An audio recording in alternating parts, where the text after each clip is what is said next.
성경은 사도행전 4장 29절에서 31절입니다. 사도행전 4장 29절에서 31절입니다.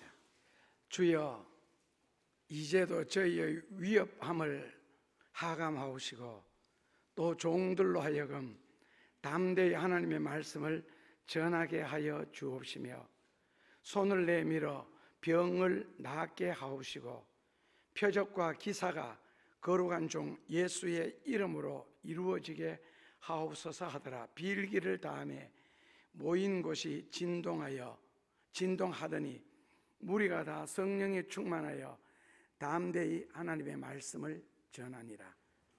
세상에는 내용과 형식이라는 것이 있습니다. 아프리카의 대부분의 나라들, 그리고 동남아에 가면은 좀 제3세계들은 아궁이가 없습니다. 밥을 하는 데는 불만 있으면 되지 실제로 아궁이가 필요 없습니다. 그런데 아궁이가 있어야 됩니다. 불을 모아주는 역할을 하기 때문에요. 그래서 아궁이를 형식이라면 불은 내용입니다. 교회는 절기라는 것이 있는데 아시는 것처럼 그런 절기들이 있습니다. 그런데 그 중에서 이제 우리가 형식을 갖추어야 할 부분이 있는데 아마 여러분들이 교회를 오래 다녔어도 한 번도 설명을 안 들었으리라 생각하고 다음을 위해서 그냥 한 번 설명하고 지나갈게요. 고난주간을 그러니까 종려주일입니다. 정확하게는 종려주일을 블랙데이라 그럽니다. 그러니까 웬만하면 옷은 검은색으로 입고 남자들이 넥타이를 한다면 검은 넥타이를 하고, 저희들 교회에서는 종려주일날 검은 넥타이 드립니다. 그 다음에는 부활절 때는 화이트 데이라 해서 넥타이도 흰색, 그 다음에 옷도 웬만하면 흰색으로 해요. 그리고 이제 오순절, 성령 강림절과 성탄절 두 절기는 레드 데이라 해서 빨간색을요. 그러니까 아마 뒤에도 보면은 색깔이 자주 바뀔 겁니다. 십자가 뒤에 계절 따라서요, 절기 따라서. 그래서 넥타이도 빨간색, 웬만하면 옷도 빨간색으로, 그냥 그런 형식을 통해서 내용을 다시 한번 생각하는 겁니다. 실제로 교회 안에 십자가가 필요 없잖아요. 그런데 십자가가 있음으로써 어떤 교단에서는 이건 우상이다 해서 교회 안에 십자가를 달지 않는 교회도 있습니다. 그러나 우리는 십자가를 우상으로 섬기는 정도 수준의 신앙은 아닙니다. 십자가를 봄으로써 예수님을 다시 한번 생각하게 되고, 십자가를 통해서 어떤 생명의 의미와 일생을 내가 살아가야 하는 삶의 방법 등을 생각하게 하는 것이지 십자가 자체를 두고 섬기는 우상의 대상이 아닙니다. 그런데 그 십자가가 교회에 있는 것과 마찬가지입니다. 참고하시면 되고, 남자들이 또 부활절이라고 해서 하얀 옷을 아래 위로 입고 또 오순절이라고 해서 빨간 옷을 입는 목사님들도 계십니다. 거기에다가 어떤 분은 머리까지 팍팍 밀고 하얗게 만드는, 그리고 빨간 구두 하얀 구두 그렇게 해서 집회 다니는 목사님도 계십니다. 조직 같은데요. 그래서 옷까지 하얗게 빨갛게는 못 입어도 액세서리 정도는 그렇게 앞으로 하시면은 한 번 더 생각할 수 있는 기회가 있지 않겠나 생각이 듭니다. 예수님이 이 세상에 오셔서 행하신 최초의 기적은 아시는 것처럼 물로 포도주를 만든 사건이었죠. 물이 포도주가 된다는 것은 절대로 있을 수가 없습니다. 그래서 이 오리겐이라는 학자 이후에 과학을 혹은 철학을 신학의 시녀로 삼으면서 철학을, 과학을 신학에다가 도입을 했습니다. 그런데 신학은 발달을 하고 발전을 하지 않습니다. 왜냐하면 하나님이 계신다, 성경은 진리다, 그 이상의 발전할 것 자체가 없습니다.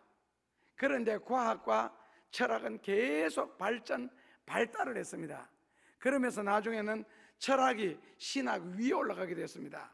또 그걸 추정하고 따르는 사람들을 자유주의, 신학에서는 진보주의, 심하게는 급진주의라고 합니다. 결국 자유주의, 진보주의, 급진주의 이런 것이 발달하면서 구원이라는 것은 기독교에만 있는 것이 아니고 모든 종교에 다 있다. 그걸 받아들이는 걸 종교다원주의라 그러고, 그런 것을 전부 다 연합해서 우리가 하나가 되자 해서 한 것이 바로 WCC입니다. 그리고 이제 성탄절 때 되어서도 왜 꼭 목사가 설교를 해야 되느냐 해서 서울에 있는 모 큰 교회에서는 스님을 초청해다가 성탄절날 설교하게 하고, 그 다음에는 또 스님들도 뭐 수십 명 교회 와서 예배 드리고 한 그런 경우. 스님들이 교회 와서 예배 드리는 것은 구원의 진리를 한번 들을 수 있다는 면에 대해서는 굉장히 귀한 일이라고 생각하지만은, 그 스님이 강단에서 설교하는 것은 글쎄, 불교 자체가 철학이고 유교는 학문이라 그럴 때 기독교는 종교라 그러거든요.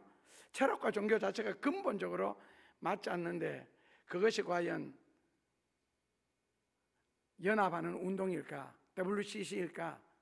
그렇게 생각할 때에 이제 이성이 너무 발달을 해버렸습니다. 그러니까 이성이 너무 과학이 발달하고 철학이 발달하자 물이 포도주가 된다, 이런 것은 있을 수가 없는 일이고, 있을 수가 없는 일이기 때문에 성경에서는 지워야 되고, 그 지워야 된다는 성경을 주장하는 사람들이 바로 이제 독일의 루돌프 불트만 같은 학자, 즉 비신화화 운동.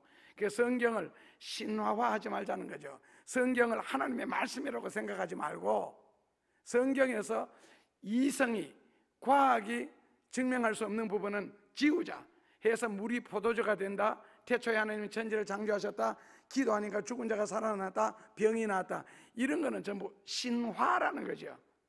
그래서 비신화화 운동이라 그래서 또 한때는 그 불토만을 중심으로 한 그런 학문이 발달하기도 했습니다. 물이 포도주가 된다는 거, 이성적으로 볼 때는 분명히 불가능한 일입니다. 그런데 예수님이 그렇게 행하셨다고 성경에 기록되어 있고, 또 성경에는 물이 포도주가 되었다고 말씀을 하고 있습니다. 그만큼 신학을 하는 사람도 믿을 수 없는 일이 물이 포도주가 되는 겁니다. 다른 말로 바꾸면 뭡니까? 기적이죠. 숯하고 다이아몬드는 화학 분자식이 같습니다. 원래 화학 분자식이 같으면 모든 걸 동일해야 되거든요. 그런데 이상하게 숯하고 다이아몬드는 완전히 다르지요. 분자식이 같은데. 그럼 왜 달라요? 그 연단 문제예요. 숯이 더 뜨거운 불 속에서 더 여러 번 많이 연단받으면 되어 나오는 게 다이아몬드입니다. 그 숯은 한 번 태워졌고 다이아몬드는 다릅니다. 화학 분자식이 같습니다. 그런데 물과 포도주는 화학 분자식 자체가 완전히 다릅니다. 그렇다면 물이 포도주가 된다 하는 것은 마치 쇠가 밥이 된다 하는 소리와 똑같습니다. 있을 수가 없는 일이죠. 그만큼 변화한다, 바뀐다 그러는 것은 기적입니다. 그러니까 변화는 기적입니다. 그렇다면 사람이 바뀐다는 것, 사람이 변한다는 것, 정말 쉬운 일이 아니죠. 기적이 일어나야 사람이 바뀔 수가 있습니다. 제가 어렸을 때 부흥회를 하여튼 은혜 체험하고는 많이 뛰어다녔습니다. 심지어는 수업 시간에도 뭐 경주 시내 그래도 50년 전에도 10만 명, 50년 후인 지금도 10만 명, 차라리 신라시대 때는 경주 인구가 50만 명. 그러니까 도시가 굉장히 작습니다. 자전거 타고 30분만 가면 들어갈 데가 없습니다. 그러니까 학교 수업 시간에 공부하다가도 집회 시간이 되면 선생님한테 허락을 맡았습니다. 나 부흥회 참석하게 해달라고. 선생님은 허락해 주었습니다. 너니까 갔다 오라고. 그만큼 사모있는데 그 부흥회 참석하면서 들은 말씀들 중에 생각나는 것은, 그 당시에는 유별나게 깡패 두목이었던 분들이 회개하고 그 목사님 되신 분들이 여러 분 계셨고, 그리고 사형수, 살인범 이런 분들도 어떻게 회개하고 어떻게 뭐 모범수 생활을 했는지 하여튼 특별히 석방되는 걸 뭐라 그러죠? 해서 목회자 된 분도 계시고, 그분들 중에는 아직도 살아계시면서 서울에서 목회하는 분도 계십니다. 빛을 마셔라는 책을 쓴 분도 사형수 출신입니다. 살인범이었고요. 그런데 아직도 목회하고 계십니다. 그런데 그 참 놀라운 변화잖아요. 간증만 들었을 때는 굉장히 놀라운 변화인데, 크면서 지나가면서 뒷 이야기를 들었을 때는 깡패는 여전히 깡패였고 죄인은 여전히 죄인이었습니다. 그냥 한순간 탁 바뀌어가지고 이 방향은 바뀌어졌는데 근본은 안 바뀌어졌어요. 스타일은 크게 다를 바가 없었고, 역시 목회하면서도 그 스타일로 목회를 하고 계셨고, 설교를 하면서도 역시 그 스타일이었고요. 더 이상 나올 게 없으니까. 그러니까 변한다는 게 쉬운 일이 아니라는 뜻입니다. 음식이 쉬어서 못 먹게 되어 버리는 경우는 많지만은 곰팡이가 핀 음식이 다시 맛있는 요리로 바뀌어진다는 거 있을 수 없잖아요. 차라리 페니실린을 찾아낸다는 것은 몰라도요. 그래서 돌이 보석으로 바뀌어질 수가 있겠습니까? 불가능하죠. 그래서 무엇이든지 선하게, 귀하게, 아름답게, 가치 있게 바뀐다는 것은 굉장히 어렵습니다. 어떤 면에서 사람은 할 수 없는 일이 아니냐, 하나님만이 할 수 있는 일이라고 생각합니다. 왜냐하면 기적이니까요. 선하게 바뀌는 것은 분명 기적입니다. 악하게 변하기는 쉽습니다. 가만히 두어도 되니까요. 왜냐하면 세상 자체가 악한 세상이다. 악한 세상에 우리가 살기 때문에 물들기는 굉장히 쉽습니다. 남편이나 자식이나 아내를 위해서 기도해 보신 분은 경험하시죠? 절대로 안 바뀐다는 거. 남편의 생활 태도, 예를 들어서 신문 보고 아무 데나 던지는 거, 양발 벗어서 각각 다른 곳에 두는 거, 30년 동안 결혼해서 잔소리해도 30년 후에 똑같습니다. 안 바뀝니다. 그거요. 간혹 가다 정리할 때 있죠.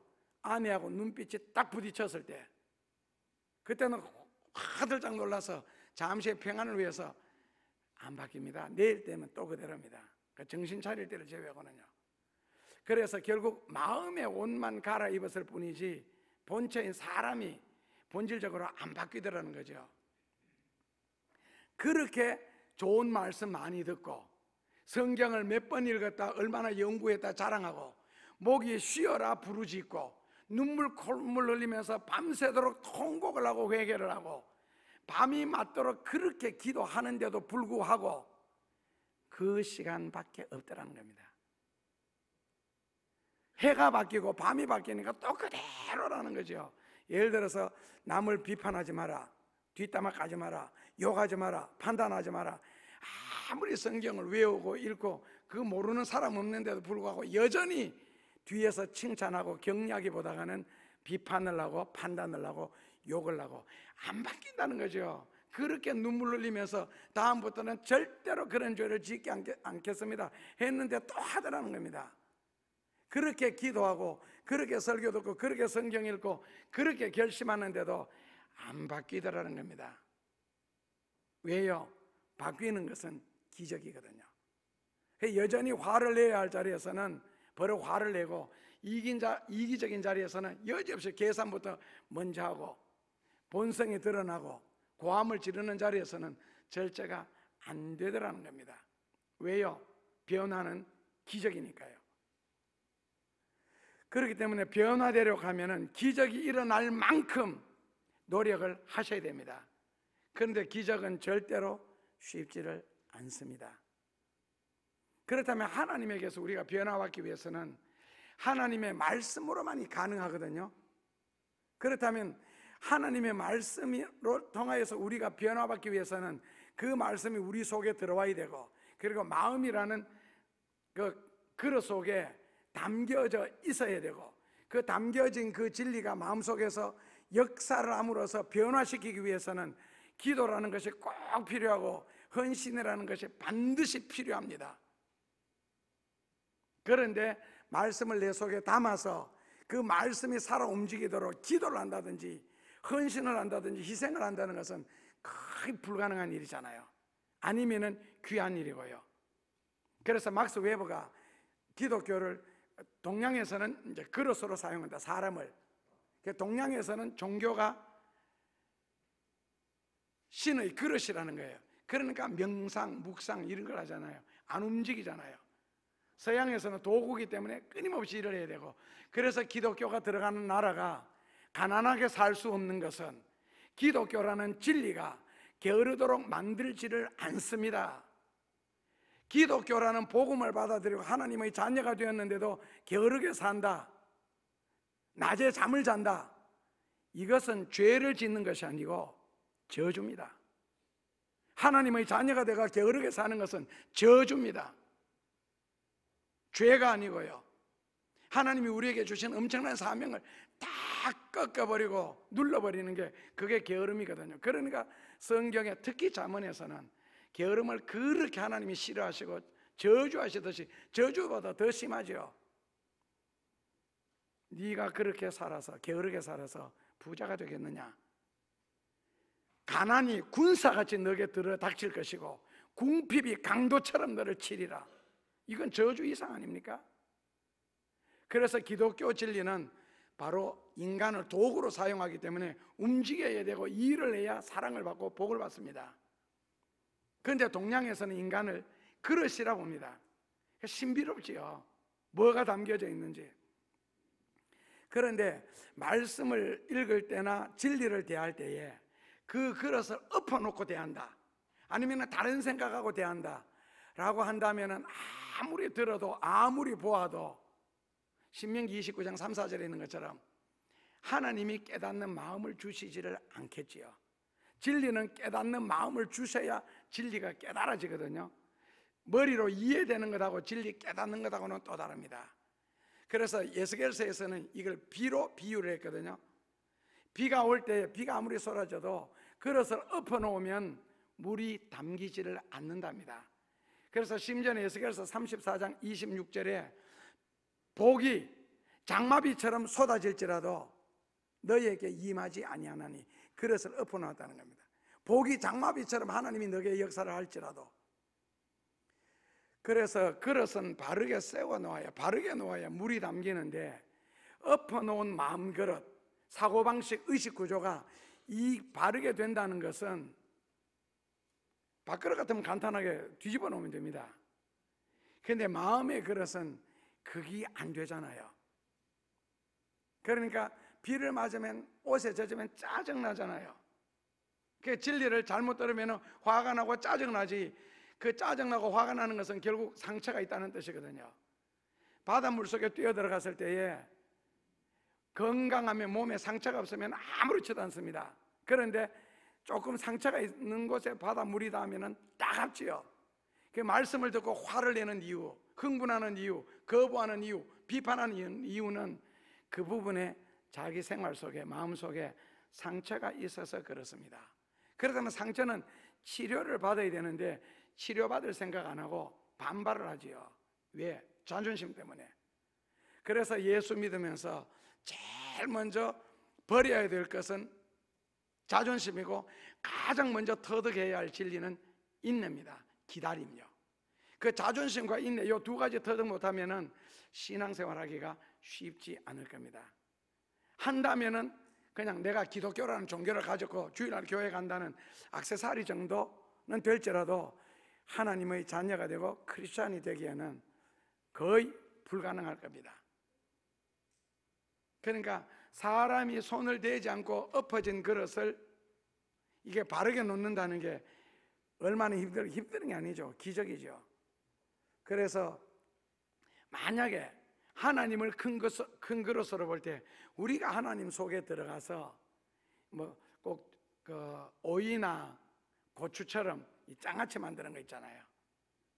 그러니까 간장 단지 혹은 된장 단지 속에 오이나 고추 같은 거, 마늘 같은 걸 넣어서 열흘이고 한 달이고 푹 절이면은 나중에는 마늘과 고추라는 그 고유의 맛을 다 없어지고 고유의 냄새도 향도 다 없어지면서 그 장아찌가 되는, 그렇게 해서 완전히 변화되는, 형태만 그대로 있죠. 모습만.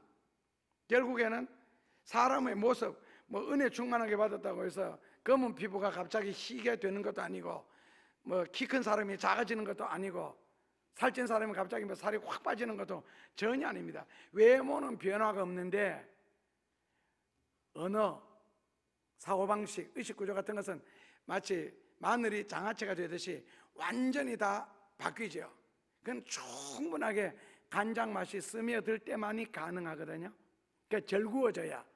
그렇다면 하나님의 말씀이 우리 속에 들어와서 성령의 역사로 말미암아 세포까지라도, 혈관 속 뼈 속까지라도, 생각 속에, 의식 구조 속에까지라도 구체적으로 침투해서 역사를 해야 바뀌어지거든요. 변화가 되고, 즉 예수 장아찌가 되겠죠. 그런데 그럴 정도로 사모를 하거나 말씀을 받아들이는 사람이 귀하다는 뜻입니다. 그래서 예수 믿고 변화되어서 사명자가 된다는 것은 기적이 있어야 가능합니다. 그러니까 예를 들어서 세상에서 이것저것 다 해보고 안 되고 실패하고 어렵고 나중에 더 피할 길이 없어, 어떤 권사님은 농담하면서 할 일 없으면 의사나 해 하시는 분도 계시는데, 그러니까 정말 이것저것 다 해보고 막히고 안 되고 망하고 해서 신학이나 해야지. 그래서 목회자가 되니까 교회는 부흥시킵니다. 왜요? 세상을 살아봤고 불신자들의 생리를 너무 잘 알고 신자들의 생리를 너무 잘 하죠. 어떻게 하면 좋아하고 어떤 설교를 하면 잘 받아들이는지 맞추어 주니까. 그래서 목사 된 경우도 있습니다. 그렇다면 변화되었습니까? 사명자입니까? 한두 번 은혜 받은 간증한다고 그 사람들이 바뀌어졌습니까? 절대로 아니죠. 낱말 그대로 목회가 사업이지요. 그래서 자본주의식으로 계산하는 것 아닙니까? 만나면 제일 먼저 교인 얼마 모이는데, 헌금 얼마 나오는데, 그게 과연 신 앞에서 우리가 해야 할 대화며 할 소리입니까? 두세 사람이 모였어도 정말 거기에 엘리야와 엘리사 같은, 주의 진실한 에레미야와 같은, 이사야와 같은 종이 있다면 함께 예배드린들 거기에 하나님이 안 계시겠어요?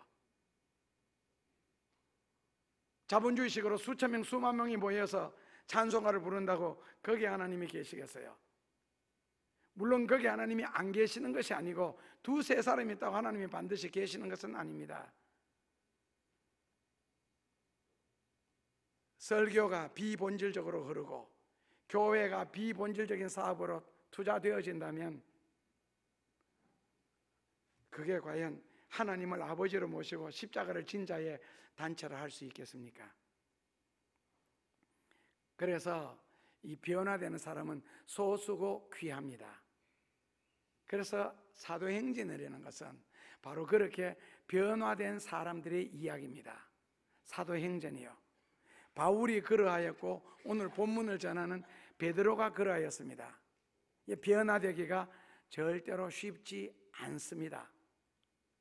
그러니까 누군가가 희생을 하고 헌신을 해야만이 가능한데, 그럼 베드로는 처음부터 하늘에서 떨어졌나? 그렇지 않습니다. 그 베드로의 인생의 단계를 잠시 한번 살펴보면요, 한 4가지 단계로 바뀌거든요. 첫째로는 불신자 생활을 했죠. 예수 없이. 그러나 유대교라는 종교라는 이름 아래 종교인으로서 살았고요. 그러다 둘째로는요, 예수님의 부르심을 받았습니다. 나를 따라오너라. 그 베드로는 정말 저 자식을 버려두고 주님을 따라갔습니다. 밖에서 볼 때는 굉장히 좋은 신앙인이고 사명자로 태어난 것 같습니다. 저 자식을 버려두고 직업까지 포기하고 다 버려두고 혈혈단신으로 주님을 따랐습니다. 놀라운 일이죠. 지금 시대에 생각하면 이것저것 해보고 망하고 난 뒤에 할 일이 없어서 신학을 가서 목회를 하는 것하고 다 포기하고 할 수 있는 일이 있고 해야 할 일이 있음에도 불구하고 주님을 따른 것하고는 다르잖아요. 셋째로는요, 그런데 그렇게 해서 주님을 따랐음에도 불구하고 상당한 시간이 지난 후에 비로소 입술로 신앙 고백을 합니다. 주는 그리스도시요 살아계신 하나님의 아들이라고. 그리고 많은 사람들이 예수님을 배신하고 떠나갔습니다. 참 진리 곁에 머물지를 못하는 겁니다. 성격적으로 생활적으로 진리를 듣고 견디지를 못하니까 떠나가는 겁니다. 그랬을 때에 예수님이 너희들도 나를 떠나려느냐 했을 때 베드로가 말씀이 여기에 있사오매 영생이 여기에 있사오매 내가 어디로 가리까? 누구에게로 가리까? 모든 제자들이 다 주님을 부인하고 떠난다 할지라도 나는 절대로 주님을 떠나지 않겠습니다. 이런 신앙 고백을 합니다. 사명자로서의 고백이었지요. 그런데 베드로 안 바뀌었습니다. 그게 진짜인 줄 알았죠. 사람들 앞에서 그 정도 고백하니까 처자식을 버려두고 따랐고, 그리고 나는 종교도 개종을 했다. 유대교에서 기독교로. 그리고 할 일, 직업 다 포기했고, 그리고 다 부인할지라도 나만은 주님 곁에 있겠다. 엄청난 고백이죠. 엄청난 신앙이고, 간증 들어볼 때는 가짜였습니다. 그거조차도 믿을 수 없었고, 그리고 넷째로 베드로의 단계가 뭡니까? 신앙 고백을 했음에도 불구하고 잠시였고, 인간적으로 로마 군인들이 칼과 창을 들이대면서 너 예수 믿지? 라고 따진 적도 물은 적도 없습니다. 작은 계집종 심부름 하는 딸아이가 내 이 사람이 예수님과 같이 있는 거 봤다. 그랬을 때 베드로는 화들짝 놀라서 나는 예수가 누군지 모른다. 주변에서 어떤 사람, 당신 지금 말소리가 사투리를 쓰지 않느냐? 나사렛 사투리다.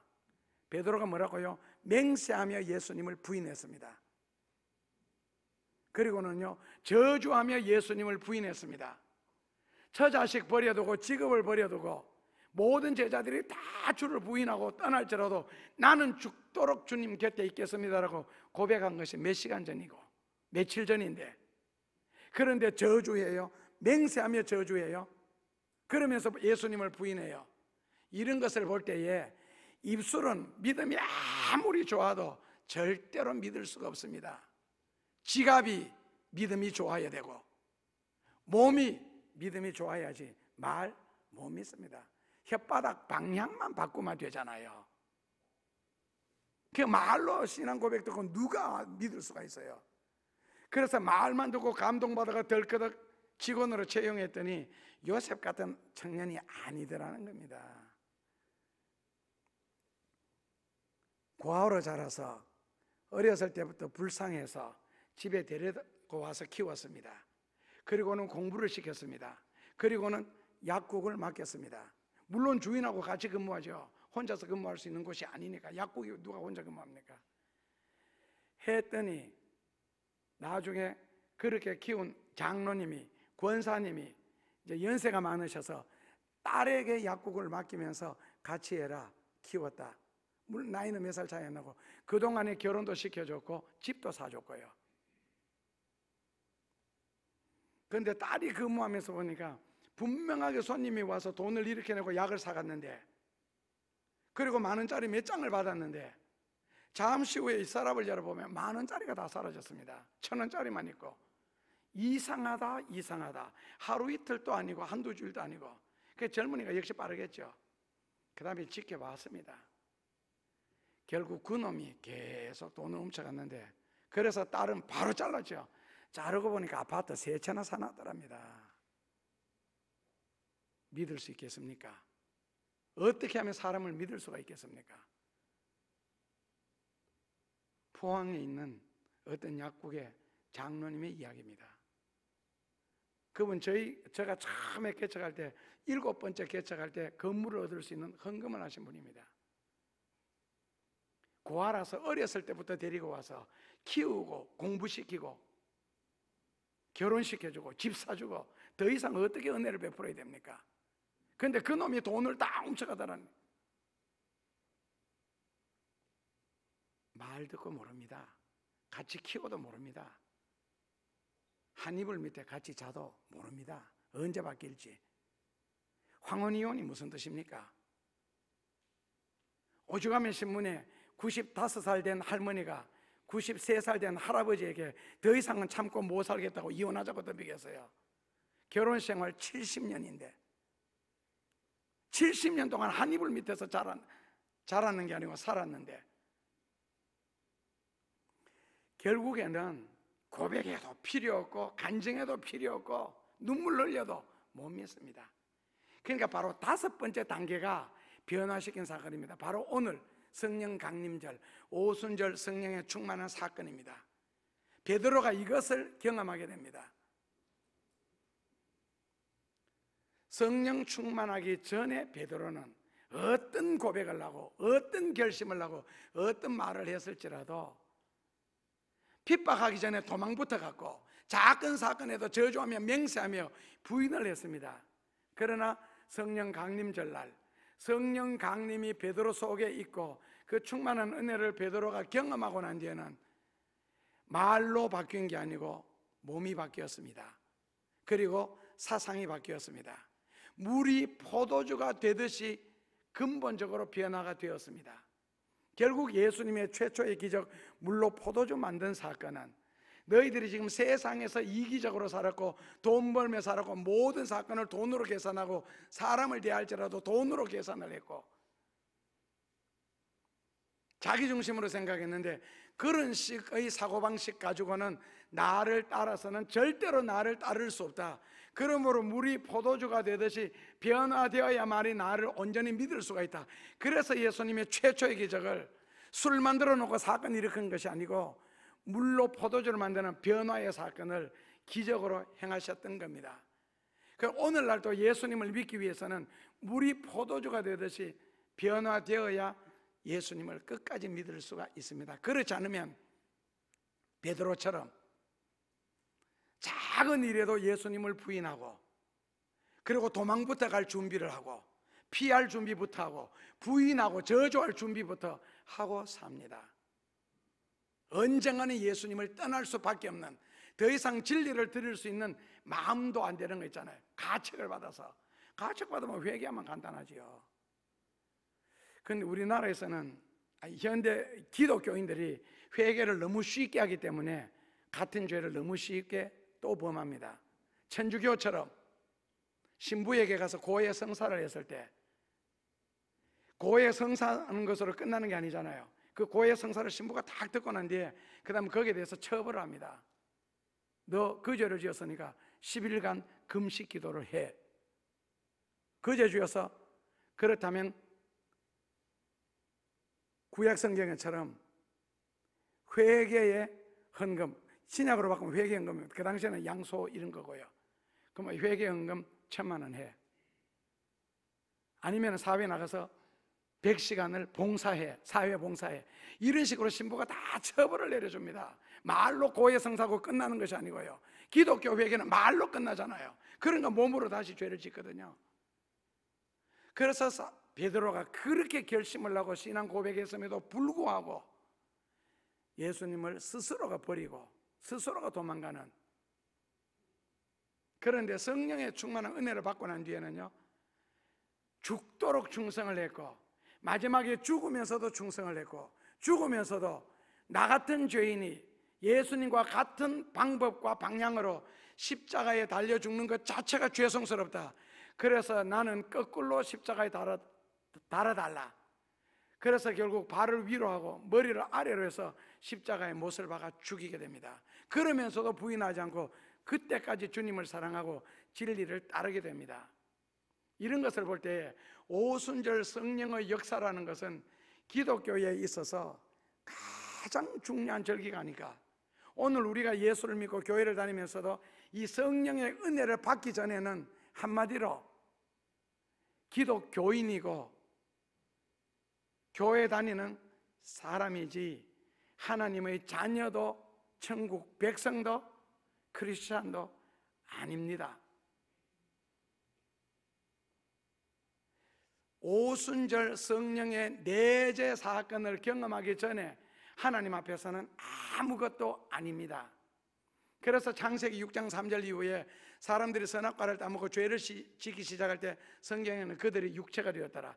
육체가 된 그 사람들을 하나님은 어떻게 죽였어요? 노아 시대 때 어떻게 죽였고 소돔과 고모라 때 어떻게 죽였어요? 심지어는 선민이라고 하는 아브라함의 후손들을 애굽에서 광야로 끄집어내서 어떻게 죽였어요? 40년 동안 날마다 죽였습니다. 하루도 263명 이하 안 죽인 날이 없고, 그리고 우리가 여름에 모기 파리 잡듯이 하나님은 전혀 하나님의 가슴에 가책이 없이 그냥 다 죽였습니다. 왜요? 아무것도 아니니까. 하나님의 형상을 우리 속에 회복하기 전에는 아무것도 아니니까. 그러니까 노래방에 있는 마이크를 그냥 교회 갖다 놨을 뿐이지 아니라는 거예요. 장소만 바뀌었지 본질이 바뀌질 않았고 사람이 변하지 않았고 하나님의 자녀라는 흉내를 내었지 하나님의 자녀가 아니더라는 겁니다. 성령 받은 사람이 아니더라는 거죠. 하는 짓을 보니까.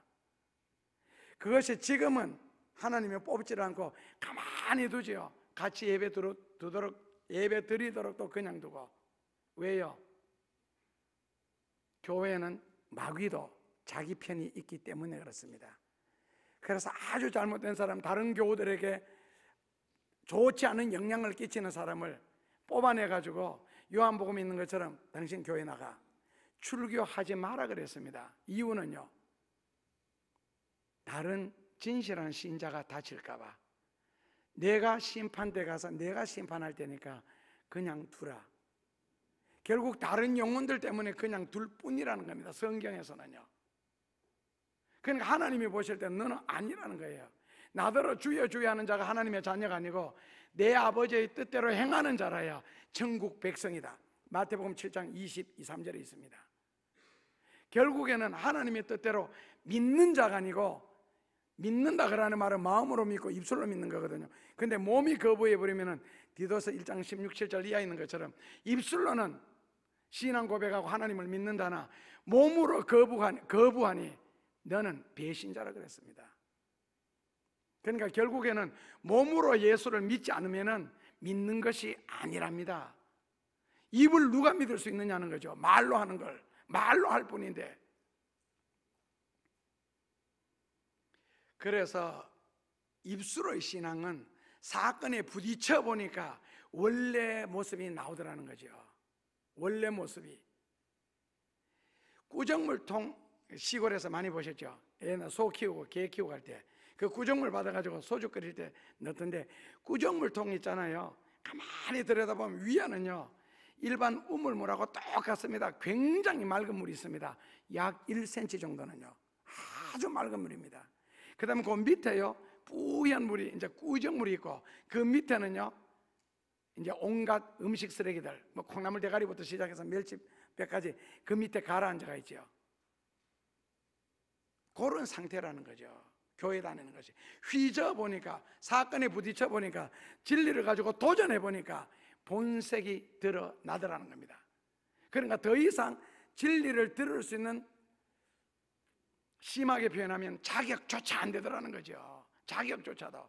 그러니까 그 진리에 찔림을 받으니까 편하게 해주는 교회가 많잖아요.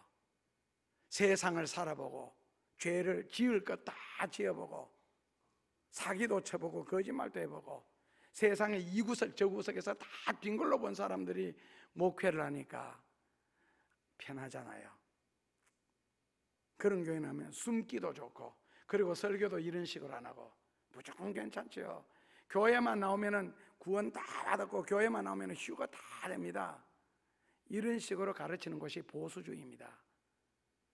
원래 보수주의는 성경을 연구하고 성경을 성경대로 가르치는 게 그게 정통주의거든요. 그런데 이 정통에서도 네오플라토니즘이라 그래서 신정통주의가 나와서 교회만 다니면 무조건 구원 다 받고 교회만 다니면 무조건 휴가 다 됩니다. 얼마나 좋습니까? 편하고. 그렇다면 공의의 하나님은 뭡니까? 그런 사람들 절대로 휴가 안 된다고 가르치는 수많은 성경 구절들은 또 뭐고요? 그러니까 그런 설교가 내 마음에 듣기 좋냐, 하나님 앞에서 성경적으로 설교를 했느냐, 그 자체 구별하기 싫잖아요. 왜요? 부담스러우니까. 베드로 신앙의 초기에 막 신앙 고백할 때는 베드로는 신앙의 완전주의를 주장했습니다. 조금도 그런 것을 보지 못하고 누가 들렸다 싶으면 그 자리에서 칼을 빼서, 그게 로마의 군사를 할지라도 막 내리치잖아요. 그래서 마치 군사가 피하니까 머리가 안 쪼개지고 귀가 잘려졌죠. 그 정도로 베드로는 열렬주의, 신앙의 완전주의요. 틀리는 꼴을 못 봤으니까요. 근데 나중에 보니까 자기가 그렇더만요. 결국 베드로가 은혜를 받고 난 뒤에는 신앙의 완전주의를 버렸습니다. 그리고 남을 정죄하지 않았습니다. 비판도 하지 않았습니다. 뒤에서 욕도 하지 않았습니다. 그리고는 은근하면서도 끝까지 꺼지지 않는 무게를 가지고 맡은 일을 묵묵하게 했습니다. 그렇다면 무엇이 베드로를 이렇게 변화시켰을까? 영적으로 말하면 성령의 능력이고, 인간적으로 말하면 베드로의 인간성입니다. 순수성이요. 그러니까 예수님이 그에게 역사할 가치가 있었던 겁니다. 베드로가 화를 냈다. 오히려 화를 내는 사람은 정직한 사람입니다. 사기성 있는 사람은 절대 화내지 않습니다. 이중적인 사람 화내지 않습니다. 더 무섭습니다. 나라로는 중국 사람이라 그럽니다. 속으로는 온갖 결심하고 죽일 결심을 하면서도 겉에서는 편안하게 웃어주는 거예요. 자, 베드로가 이렇게 변화된 모습을 성경적으로 간단하게 정리하면요, 사도행전 4장 13절에 보면은 베드로는 전에 예수님과 함께 있던 자라 기록했습니다. 물론 작은 계집 정도 그렇게 표현을 했고요. 그러니까 예수님과 함께 있던 자라는 말은요, 예수님을 따라다녔다는 겁니다. 말씀을 들었다는 것이고요. 그런데 믿음이 있든지 없든지, 그리고 예수님을 믿고 따랐든 안 믿고 따랐든 어쨌든 말씀을 들었다는 것이, 언쟁하는 그 말씀이 변화와 능력을 가져올 수가 있게 되었다는 뜻입니다. 진리를 전혀 모르는 사람, 말씀을 전혀 듣지 못한 사람과 그 다음에는 말씀을 들었던 사람이 바뀌는 속도가 다릅니다. 결국 내가 봄에 씨앗을 뿌리면 이 씨앗이 싹이 나서 열매를 맺어서 내가 수확할 때까지 잘 자랄지, 중간에 죽을지, 새가 먹어버릴지 썩어버릴지, 아니면 바람이 너무 불어 쓰러져서 죽을지, 물에 잠겨서 썩어 죽을지 모릅니다. 그러나 뿌려놓습니다. 뿌려놓으니까 온도와 습도와 태양빛에 의해서 결국에는 자라게 되고, 어느 순간에 보니까 열매를 가져오더라는 겁니다. 그러니까 일단 우리 가슴 속에 말씀을 듣게 되고 뿌려놓는 것, 이거는 굉장히 귀한 일입니다. 둘째로는요, 부활 사건입니다. 불과 며칠 전까지만 할지라도 제자들도 꿈이 많았습니다. 희망도 컸고요. 예수님 때문에 우리가 앞으로 엄청난 농공행상에서 보상을 받으리라, 우리가 이렇게 따라다녔으니까. 그러면서 자기들끼리는 누가 좌의정이 되고 누가 영의정이 되느냐, 오른쪽 왼쪽 하며 자리 다툼을 하게 되고, 그리고 예수님이 누구에게 더 큰 농공행상을 할까 신경도 쓰고, 그리고 누가 더 큰가, 누가 더 많이 헌신했는가 서로 다투기도 했습니다. 신앙 고백을 할 때 네 이름 위에 내가 교회를 세우겠다, 예수님이 약속도 했습니다. 그리고 수제자라는 명성도 얻었습니다. 그러나 그들이 이처럼 믿고 따랐던 그 예수님이 죽어버렸습니다. 그러자 가룟 유다는 자살까지 하는 소동이 일어났고, 그들은 허탈감에 빠져서 나는 내 갈 길을 가노라, 그러면서 각자 과거의 직장으로 다 돌아갔습니다. 예수님과 함께 머문 시간이 3년 반 정도 된다고 합니다. 그동안에 수많은 예수님의 귀한 설교, 수많은 기적들을 보았고, 자기들이 그 기적을 행하기도 했고, 그리고 예수님의 삶을 통하여서 어떻게 살아야 된다는 수많은 모습을 보기도 했고 체험도 했습니다.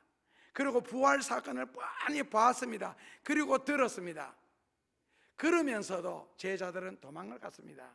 수많은 예수님으로부터 직접 듣는 설교, 자기들이 직접 기적을 체험한 것, 그리고 예수님이 기적을 체험하는 그 자리에 있으면서 현장을 목격했고, 죽었다가 살아나는 부활을 보면서도 도망가는 제자들을 막지는 못했습니다.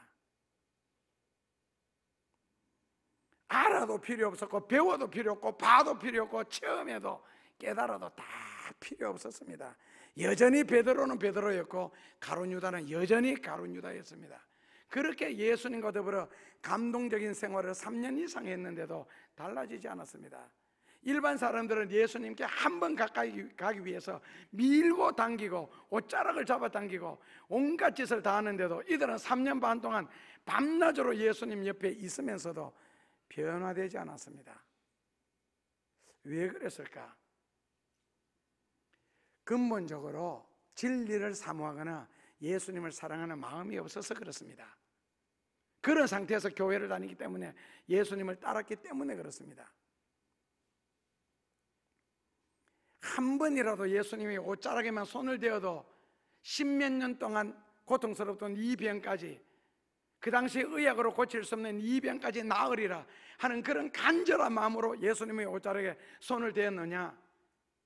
그냥 내가 모든 걸 버리고 예수님을 따르기 때문에 앞으로 나에 대해서 이런 보상을 내주실 것이다, 처음부터 그 생각, 그 계획을 하고 예수님을 따랐느냐? 결과가 너무 다르더라는 거죠. 그런데 예수님의 옷자락에 손댄 혈루증 걸린 여인만 병이 나은 것이 아니고, 성경에 보면은 예수님의 옷자락에 마음을 갖고 믿음을 갖고 손을 댄 자는 다 병이 나았더라. 그렇다면 그들은 다 병이 났고 그들의 소원이 다 이루어지는데 왜 제자들만 이럴까요? 이게 근본적인 문제가 있었죠. 예수님 아니었습니다. 진리 물론 아니고, 그냥 저분 따라다니면 능력이 있으니까 보니까 보통 사람하고는 다른 것 같으니까 분명하게 우리에게 보상을 해주실 것이다. 그래서 선거운동 할 때 보면은 특별히 대통령, 특히 국회의원 같은 경우에는 보상도 크잖아요. 그러니까 더 죽으라고 따라다니잖아요. 그 사람들 자기 직업이 없어요. 할 일이 없어요. 어린 자식들까지 데리고 다니면서 그렇게 하는 이유가 무엇이겠어요? 그분을 사랑해서 존경해서 그렇습니까? 똑같더라는 거죠. 결국 제자들의 모습이. 그러니까 어떻게 하다 예수님이 한 번씩 전기바늘로 엉덩이를 폭 줄이면, 즉 바른 말을 하면은, 그래도 말귀를 알아듣는 자존심은 있어가지고 성질을만 낼 줄 알았지 말씀을 듣고 변화할 생각, 치료할 생각은 하지 않았습니다. 그러니까 그 부활했다는 예수님의 소식을 듣고도 엠마오로 내려가는 두 제자들 있잖아요. 누가와 글로바라는 제자입니다. 예수님을 옆에 세워놓고는 예수님에 관한 이야기는 열심히 했습니다. 신앙 이야기지요. 예수님에 관한 이야기, 성경 이야기, 지극히 누구든지 말할 수 있는 상식적인 이야기를 했지 그 이상의 말은 나오지 않았습니다. 신앙적인 말은 안 나왔다는 뜻입니다. 그러니까 예수님에게 예수님에 관한 이야기를 하는 거예요. 지금 변화된 이야기, 예수 믿고 자기가 바뀌어진 이야기, 내가 주님을 위해서 이렇게 헌신했다, 희생했다, 봉사했다, 이런 이야기가 안 나오잖아요. 그럼 예수님 믿고 내가 이런 복을 받았다, 저런 복을 받았다, 이런 은혜 받았다, 그 이야기만 하지. 그래서 고린도후서 6장 1, 2절에 오죽했으면은 하나님의 은혜 받은 이야기, 축복 받은 이야기 하지 마라 그랬겠어요. 오히려 그분이 주신 그 은혜를 받고 그분이 주신 그 축복을 받고 그것을 가지고 내가 어떻게 사용했느냐, 그 말 좀 해라. 네 자랑하는 거 듣기 지겹다. 원어 성경에서는 그렇게 해놨습니다. 그런데 제자들을 이렇게 변화시킨 사건이 있었습니다. 그게 바로 뭐냐면은 예수님이 부활했는데 부활하신 예수님이 옛날하고 달라지셨다는 거예요. 사람들이 여러 명 모여 있으면서 두려워서 문을 잠그고 있는데도 불쑥 나타난다는 거예요. 문 열지도 않고. 그리고 나타나셔서 말씀하시고, 산에서는 동산지기라고 오인을 받기도 하고, 그리고 제자들에게 외국인처럼 길가에서 불쑥 나타나시기도 하고, 그리고 몇 마디 말씀하시고는 순간적으로 없어지기도 하시고, 이 이야기들이 제자들에게 희망을 주기 시작했습니다. 그래서 제자들이 우리와 동행하자 했을 때도 예수님은 약속 장소만 가르쳐 주시고는 떠나버렸습니다. 바로 예루살렘을 떠나지 말고 마가의 다락방에서 나를 기다려라. 그래서 그 말이 부활하신 예수님이 제자들에게 주신 희망입니다. 그래서 제자들은 예루살렘에 다시 돌아가서 마가의 다락방에 머물게 되면은 예수님이 다시 오시겠다. 일단 봤으니까 부활하신 분을요. 그래서 마가의 다락방에서 기다렸는데 마지막에 예수님이 구름을 타고 하늘에 올라가 버렸습니다. 그래서 멍하니 쳐다보고 있는데 천사가 나타나서 기다려라. 마가의 다락방에 가서 기다려라. 그래서 거기서 기다리면서 그들은 기도하기를 시작했지요. 그래서 일어난 사건이 바로 오늘 성령 강림 사건입니다. 열흘 동안 금식하면서 낱말 그대로 간절히 기도했습니다. 구약에는 6월절, 오순절, 장막절이 있습니다. 신약에서는요 성탄절, 부활절, 오순절이 있습니다. 추수감사절은 만들어낸 거고요. 그런데 그 절기 중에 마지막이 오순절입니다. 결국 성탄절, 우리 가슴 속에 예수님이 성탄하셔야 진짜 성탄하신 것이고, 그 다음에 주님과 더불어 고난을 당하고 그 다음에 죽어야 예수님과 더불어 부활하지만은, 그러나 여기까지도 제자들은 아니었기 때문에 결국 오순절 사건이 그들을 변화시켰습니다. 결국 성령을 받기 전에는 아니라는 겁니다. 전자동 최신 장비나 기계들도 가득 채워져 있는 공장에 전기가 들어오지 않았습니다. 그러면 뭡니까? 아무것도 아니죠.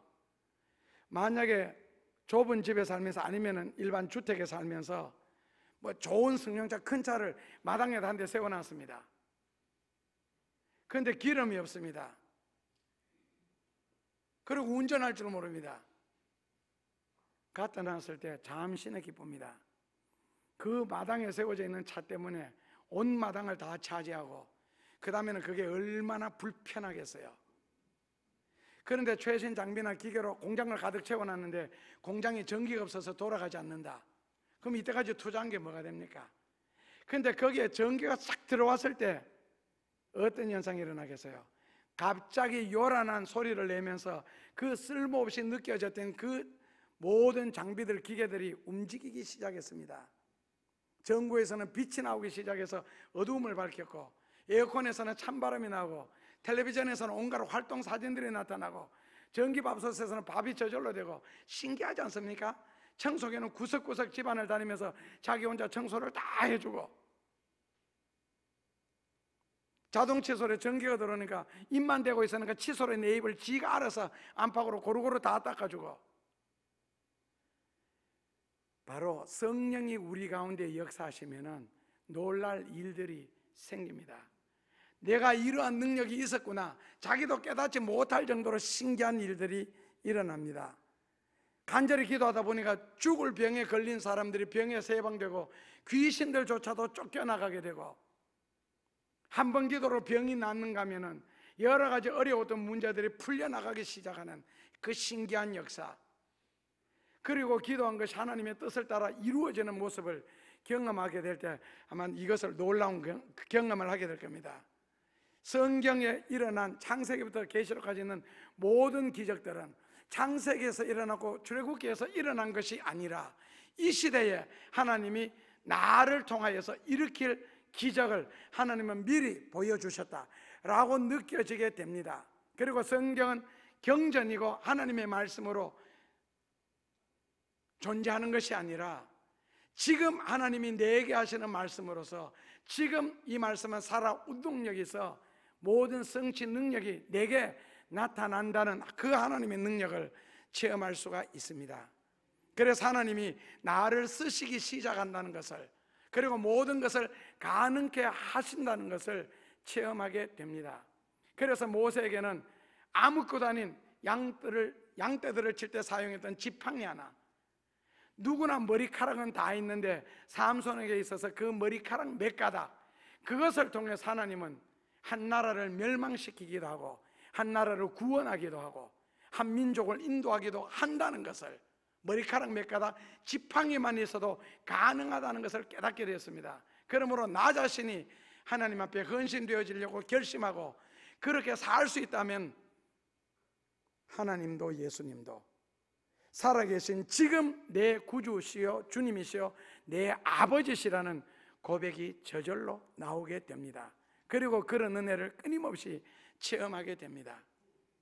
2000년 전에 갈보리 언덕에서 십자가에 달리신 예수님이 아니고 지금 나를 위하여 피 흘리고 계시고 지금 나를 위하여 성령으로 말할 수 없는 탄식으로 기도하고 계시는 그 성령의 은혜를, 그래서 아직도 신앙생활하면서 긴가민가 설마 하는 교우들은 어느 삶의 한순간을 특별히 작정하셔서 간절하게 기도할 수 있는 인생의 기회 한번 가졌으면 좋겠습니다. 지금 여러분들 이 세상에 태어나셔서 몇 년 사셨어요? 20년, 40년, 50년, 60년 이때까지 자기 위해 살았잖아요. 그 중에서 일주일이라도 열흘이라도 떼내어서 간절하게 기도해 보신 적이 없잖아요. 몰몬교도들은 자기가 돈을 벌어서 평생에 2년씩 무조건 해외 나가서 무보수 선교 봉사 활동을 교리적으로 만들어 놨습니다. 성경은 우리에게 그런 거 요구 안 했습니다. 그러나 한 번이라도 평생에 정말 간절하게 기도할 수 있는 장소, 기도원에 가서 사람들하고 잡담할 수 있는 그런 장소 말고요, 비닐봉지 하나 들고 스티로폴 조그마한 거 하나 들고 산속에 깊이 처박혀서 일주일이든 열흘이든 기도할 수 있는 한번 기회를 만드신다면은, 하나님은 그림 속의 하나님, 예수님은 역사적인 인물로서 예수님, 성경은 하나의 레터스, 문자가 아니라는 걸 아시게 될 겁니다. 고린도전서 4장 20절에 하나님에 속한 모든 것은 사람의 말에 있지 아니하고 오직 체험에 있느니라. 고린도전서 4장 20절에 그렇게 나섭니다. 그런데 12제자들이 예수님이 살아실 때 실제로 이런 거 다 봤습니다. 그러나 성령을 받기 전에는 초라한 인간의 본연의 모습 그대로 살았습니다. 부활 사건도 다 필요 없었습니다. 그러나 성령을 받고 나니까 오늘 성시 교동문에 있었던 것처럼 예수님이 하신 모든 말씀이 깨달아지기를 시작했고, 그리고 기적들이 현재에 일어나기 시작했고, 옛날에는 동참을 했는데 이제는 자기가 주인공이 되어서 일으키기 시작했습니다. 그리고 성령 충만함을 받은 그 제자들은 예수님이 하던 모습 그대로 기적을 행하였고, 그분으로부터 받은 말씀을 그대로 전하기 시작했습니다. 성령 받기 전에는 듣고 보고 깨달았던 것들이 아무런 소용이 없었습니다. 아무리 설교 들어도 필요가 없었고, 아무리 통곡하며 눈물 흘리며 기도를 해도 필요가 없었습니다. 그러나 성령을 받고 나니 그것이 얼마나 귀하다 하는 것을 비로소 깨닫게 되었습니다. 성령 체험이 없는 성경 말씀은 나와 전혀 상관이 없고, 성령 체험이 없는 하나님의 기적과 축복은 나와 전혀 상관이 없고, 성령 체험이 없는 하나님의 능력, 꿈속에나 듣는 이야기고, 성령 체험이 없는 기적들은 허황된 이야기에 불과합니다. 성령 체험을 하고 보니 하나님이 나를 붙드시는 순간이고, 성령 체험하는 그 순간이 내 속에 하나님이 거하시는 순간이고, 나를 통하여 주께서 역사하시는 시간이었습니다. 성령 충만이란 귀에 무슨 소리가 들리고 눈에 뭔가 환상이 나타나는 직관적인 체험도 있겠지만, 만약에 그런 것을 사모하고 성령 충만함을 기도한다면 평생을 공중에 있는 뜬 구름을 잡으려고 하는 것과 같습니다. 정말 성령이 충만하게 되면 절대로 게으르지를 않습니다. 게으른 사람이 부지런하게 만들어주는 게 이게 성령 충만이고, 책임감이 없는 사람이 충실하여지게 되고, 거짓말하는 사람이 진실하여지게 됩니다. 전인적인 변화의 역사가 성경적으로 일어나는 것이 성령의 충만의 사건입니다. 성령의 역사는 절대로 사람들에게 요행을 가져오지 않습니다. 절대로 행운을 가져오지 않습니다. 만약에 기도하면서 하나님으로부터 요행을 기다리거나 하나님이 축복해 주시면 하는 그런 행운을 기다린다면 빨리 포기하는 것이 그게 신앙입니다. 기도란 절대로 요행을 가져오는 것도 아니고 행운을 가져오는 것도 아닙니다. 다만 최선을 다해 인생을 열심히 사는 사람에게 하나님은 무한한 역사를 하시게 될 겁니다. 그러므로 성령의 충만한 은혜가 임하면은 인생이 변화되고 달라지게 됩니다. 절대로 공짜의식, 하나님으로부터 뭔가 받는 의식 생기지 않고, 제자들처럼 그전에는 농공행상을 통하여 내가 하나님 앞에 무엇을 받을까를 생각했는데, 성령 충만 받고 난 뒤에는 자기의 살점 하나, 피 한 방울, 몸뚱이 하나도 자기를 위하여 사용하지 않고 주를 위해서 살았고, 주를 위해서 헌신했고, 주님을 위해서 열심히 움직였습니다. 절대로 말로 살지 않았습니다. 기독교는 하나님으로부터 시작해서 예수님에 이르기까지, 그리고 성령 충만함을 받게 되면 추위를 무릅쓰고 더위를 무릅쓰고 잠잘 겨를도 없이 열심히 살아가는 것이 진정한 신앙의 모습이지, 기도를 통하여서 1등 하는 녀석 끌어내리고 10등 하는 나를 합격시켜 주신다는 그런 요행은 없습니다. 만약에 있다면 그렇게 할 수밖에 없도록 그 누군가가 하나님을 감동시켰을 겁니다. 만약에 우리가 요행이나 행운을 기다리고 산다면은 자기 스스로가 만든 기독교라는 계율 안에 자기 스스로를 가두어 놓고 그렇게 믿고 그렇게 하나님을 생각할 뿐이지 성경이나 하나님의 역사는 절대로 그렇지 않습니다. 노력하지 않는 자에게 하나님은 역사하지를 않습니다. 성령이 오시면은 모든 사건, 모든 현실은 하나님과 나와의 관계로 인식이 되기 시작합니다. 그리고 하나님의 기적도 축복도 하나님의 능력도 바로 노력하고 예수고 땀 흘리는 사람을 통해서 하나님은 나를 도구로 삼아 마음껏 역사하실 겁니다. 일생을 살아가며 꼭 한 번 정도는 주님과 더불어의 깊은 교제를 통해서 모든 것이 변화되고 모든 관들이 바뀌어지는 그런 귀중한 축복을 여러분들이 꼭 한번 제가 체험하듯이 체험하셨으면 좋겠습니다. 예수님 오순절이라는 귀한 선물을 우리에게 주심을 감사합니다. 말로 듣고 눈으로 보던 세계에서 귀로 듣던 세계에서 이제는 주인공이 되고 참여하는 아름다운 역사에 이룰 수 있는 저희들에게 꼭 축복하여 주옵소서.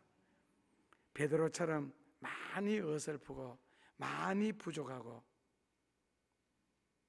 많이 어리석지만 그러나 성령을 통하여 하늘의 지혜를 얻게 하시고 하나님의 복을 받게 하시고 하늘의 은혜를 누리게 하옵소서. 그리고 예수님처럼 살게 하여 주옵소서. 예수님 이름으로 기도하옵나이다. 기도하겠습니다. 예수님, 저희들의 삶에 하나님이 지대한 영향을 끼쳐 주옵소서. 그리고 진리가 진리됨을 체험하게 하여 주옵소서. 하나님을 이론적으로 받아들이지 말게 하시고 체험적으로 알게 하여 주옵소서. 그리하여 이 땅 위에 사는 동안 하나님과 더불어 살고 주를 위해 사는 것이 인생에 가장 무게가 있고 깊이가 있고 뜻과 의미가 있다는 것을 꼭 깨닫게 하여 주옵소서. 하나님께서 이 땅 위에서 우리를 아무리 높여주실지라도 항상 겸손하게 섬기며 살게 하시고 아무리 많은 것을 주실지라도 내 것이라 생각하지 말게 하시고 이 땅 위에 사명을 감당하는 동안 필요한 모든 것들이 되게 하여 주옵소서. 그것이 각종 탤런트든 물질이든 건강이든 사회적인 지위든 어떠한 것에서든지 주의 영광을 잃지 않게 하여 주시고 하나님의 자녀라는 신분을 감추지 않고 살게 하여 주옵소서. 예수님, 귀한 생명들이 함께 천국을 침노하기 위하여 진리의 반열에 이르게 하심을 감사합니다. 이기호, 이희경 부부를 그리고 김상윤, 전미정 부부를 이들이 젊었습니다. 저들을 변화시켜 주시면 주를 위하여 인생을 귀하게 크게 때로는 부하게 강하게도 살아갈 수가 있겠사오니 성령의 귀한 역사를 말미암아 이들을 크게 변화시켜 주옵소서. 그리고 하나님께서 저희들의 끊임없는 아버지가 되어 주옵소서. 그리고 이 시간 삶의 일부를 드립니다. 이것 속에는 저희들의 땀이, 눈물이, 시간이, 기술이, 노력이, 헌신이, 절제가 배어 있습니다. 그만큼이나 귀한 것들입니다. 쓰여지는 곳에 하나님 후회 없이 쓰여질 수 있도록 도와주시고 양심의 가책을 받지 않고 쓰여질 수 있도록 축복하여 주옵소서. 누가 들어도 칭찬할 만하게 지출이 되어지게 하여 주옵소서. 그리고 이 시간 저희 모두의 삶이 하나님 앞에 드려져서 그렇게 살기를 원합니다. 꼭 축복해 주옵소서. 예수님 이름으로 감사하며 기도하옵나이다. 아멘. 하나님 아버지, 지난 한 주간에도 기쁜 소식들이 들려왔습니다. 평생을 살며 뼈를 빛나게 할 그런 좋은 소식들로 인생을 채울 수 있도록 축복하여 주시고 감동받을 수 있는 일로 저희들 삶 가득하게 하여 주옵소서. 이전에서 함께 진리와 더불어 천국을 침노하고자 하는 모든 이들의 발걸음들이 귀하게 하소서. 그리고 풍성하게 하소서. 믿음으로 사는 저희들의 모든 삶 속에 하나님의 구체적인 개입이 있게 하여 주옵소서. 이제는 저희들을 지명하여 불러서 하나님의 사랑을 증명하시고 예수 그리스도의 구원을 체험하게 하시고 성령으로 말미암아 주님과 더불어 사는 법을, 진리를 이루어가는 법을 우리에게 터득시켜 주시고 깨우쳐 주시려고 말씀과 더불어 하나가 될 수 있도록 축복해 주신 하나님의 무한한 은총과 축복과 능력과 같은 기적들이 삶의 현장에서 체험할 수 있도록, 그리고 그 체험이 땅끝까지 이르러 주께 영광 돌리는 일에, 그리고 삶의 현장에서 하나님을 기쁘시게 하는 일에 꼭 쓰여질 수 있도록 축복하여 주시옵기를 간절히 축원하옵나이다. 아멘.